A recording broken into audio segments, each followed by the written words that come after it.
যারা বলে আমরা ভারতের উপর ডিপেন্ডেন্ট, ওরা সলিড দালাল, বংশ পরম্পরায় দালাল।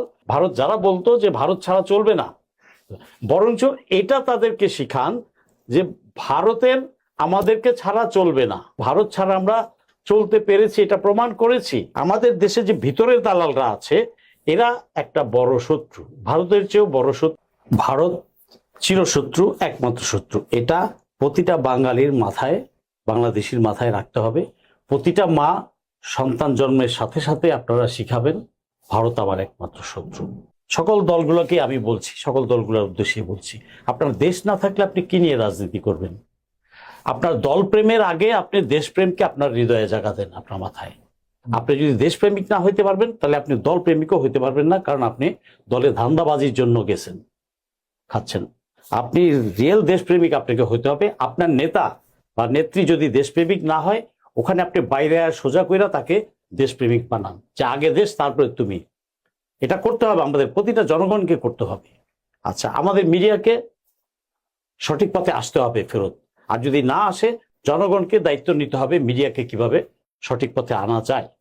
আর সরকার যদি জনগণের পারপাস সার্ভ না করে, আমরা এই সরকারকেও শিক্ষা দিতে হবে অতীতে যতগুলা সরকার হয়েছে কিভাবে পতন হয়েছে, এবং লাস্ট সর্বশেষ জুলাইতে কিভাবে হয়েছে। আগের সেই 2000 সালের রাজনীতি, রাজনৈতিক সংস্কৃতিটা কিন্তু নাই। এটা যদি এখন যারা রাজনীতি করছেন তারা যদি বোঝেন তো ভালো, না বুঝলেও ভালো। আর না বুঝলে সিস্টেম করা হবে, জনগণ সিস্টেম করবে, এটা করিয়ে না, একদম সিস্টেম। হ্যাঁ, সিস্টেম হয়ে যাবে। আমিও মাঠে থাকবো, আমি মাঠে ছিলাম 16 বছর। আমি কোনো দলের না, আমি দেশের সৈনিক, আমি দেশ আমার, আমিও ছিলাম, আগামীতেও থাকবো। যতদিন আমি বেঁচে আছি আমি থাকবো। এই জেনারেশনকে অতীত থেকে শিক্ষা নিতে হবে। আর 56 বছর যে চেতনার ইতিহাসটা গিলাইছে, এইটা টোটালি সরকারিভাবেই স্টপ করে দিতে হবে। স্টপ, এবং ইতিহাস, সঠিক ইতিহাসটা, মুক্তিযুদ্ধের সঠিক ইতিহাসটা তুলে ধরার জন্য আপনার প্রজেক্ট হাতে নিতে হবে, যাতে সত্যটা বের হয়ে আসে। বঙ্গবন্ধুর খারাপ গুণ ছিল, বঙ্গবন্ধুর ভালো গুণও ছিল। তো জেনারেল জিয়ারও 2-4টা ভুল ছিল, যেমন খাল কেটে কুমির এনেছেন হাসিনাকে।